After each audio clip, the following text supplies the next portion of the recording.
السلام علیکم دوستو، آج سے تقریباً 100 ملین سال پہلے زمین کا نظارہ کچھ اور ہی تھا۔ انسانوں کا نام و نشان نہیں تھا اور بہت زیادہ خطرناک جانوروں کا راج تھا، جیسا کہ ڈائناسور، جن کا قد آج کی بلڈنگ سے بھی بڑا ہوتا تھا اور جبڑا اتنا طاقتور کہ آج کے بڑے سے بڑے طاقتور جانور کی ہڈیوں کا چند سیکنڈ میں کچومر بنا دیں، اور جن کی رفتار اتنی تیز تھی کہ وہ 90 کلومیٹر فی گھنٹہ کی رفتار سے دوڑ سکتے تھے۔ 170 ملین سالوں سے بھی زیادہ انہوں نے زمین پر راج کیا، لیکن اچانک پھر ایسا کچھ ہوا زمین پر کہ ان کا نام و نشان مٹ گیا۔ اصل میں ان کے ساتھ کیا ہوا تھا اور کیسے ہوا تھا، آئیے جانتے ہیں آج کی اس ویڈیو میں۔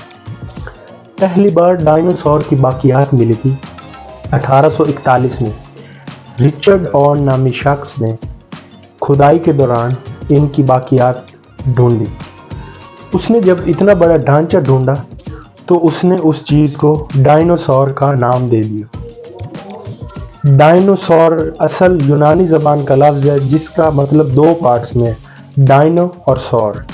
ڈائنو کا مطلب ہے بہت زیادہ خطرناک اور سور کا مطلب ہے چھپکلی، تو اس کا لفظی مطلب جو بنتا ہے وہ یہ ہے، خطرناک چھپکلی، بہت زیادہ بڑے دراز قد و قامت والی خطرناک چھپکلی۔ آج تک ڈائناسورز کے 10,000 سے بھی زیادہ فوسلز ڈھونڈے جا چکے ہیں کھدائی کے دوران مختلف جگہوں سے پوری زمین پر۔ ان کا وزن 15,000 کلو گرامز ہوتا تھا اور یہ 20 سے 25 میٹرز لمبے ہوتے تھے قد میں۔ ان میں سے کچھ اڑنے والے ڈائناسورز بھی ہوتے تھے جن کو ہم قزائیکو آئیڈلز کہتے ہیں آج کے دور میں۔ ان کے پر 10 سے 15 میٹرز جتنے لمبے ہوتے تھے، اور ایک دن کچھ ایسا ہوتا ہے کہ اس زمین سے سارے ڈائناسورز ختم ہو جاتے ہیں۔ ایسا کیا ہوتا ہے؟ ایک بہت ہی بڑا ایسٹرائیڈ جو کہ 10 سے 15 کلومیٹرز جتنا بڑا ہوتا ہے وہ زمین کی طرف بڑھتا ہے اور زمین سے ٹکرا جاتا ہے، اور یہ ہوتا ہے آج سے تقریباً 66 ملین سال پہلے۔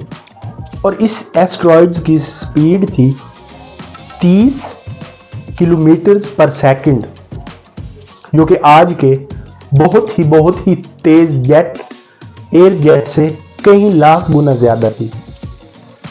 اور یہ ٹکراتا ہے جہاں پہ اب ایگزیکٹلی میکسیکو شہر ہے USA میں، وہاں پہ یہ جا کے ٹکرا جاتا ہے، اور اس جگہ پر 180 کلومیٹر جتنا چوڑا اور گہرا کھڈا بن جاتا ہے۔ اس کے امپیکٹ سے اتنی انرجی ریلیز ہوتی ہے کہ جتنی انرجی تقریباً 100 ٹیٹراٹانز TNT سے ریلیز ہوتی ہے۔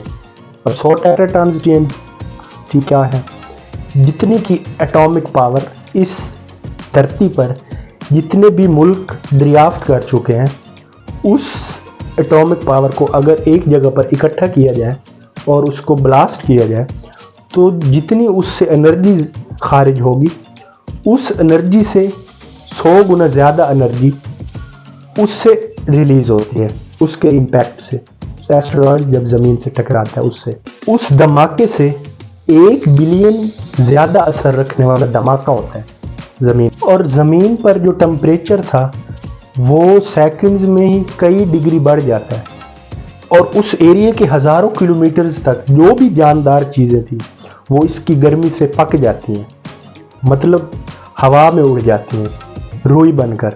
اور چھوٹے چھوٹے جانور جو کہ زمین کے اندر رہ رہے تھے یا وہ جو پانی کی بہت زیادہ گہرائی میں رہ رہے تھے، صرف وہی بچ جاتے ہیں۔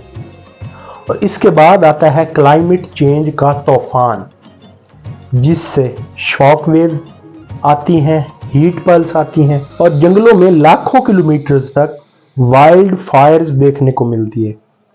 سمندروں میں طوفان آتے ہیں، کہا جاتا ہے کہ سمندروں میں 2 کلومیٹرز جتنا اونچا طوفان آیا ہوگا، اور ایسڈ رین ہونے لگتی ہے اور پوری زمین پر زلزلے آنے لگتے ہیں۔ اور ایسٹرائیڈ کے ٹکرانے سے جو ڈسٹ اڑتی ہے وہ زمین کو چاروں طرف سے کور کر لیتی ہے، جس کی وجہ سے جو سورج کی سن لائٹ ہے وہ 1 سال تک زمین پر کہیں پہ نظر نہیں آتی، پوری زمین پر 1 سال تک رات ہو جاتی ہے بالکل، جس کی وجہ سے شعاعیں نہ پہنچنے کی وجہ سے ٹمپریچر جو ہے وہ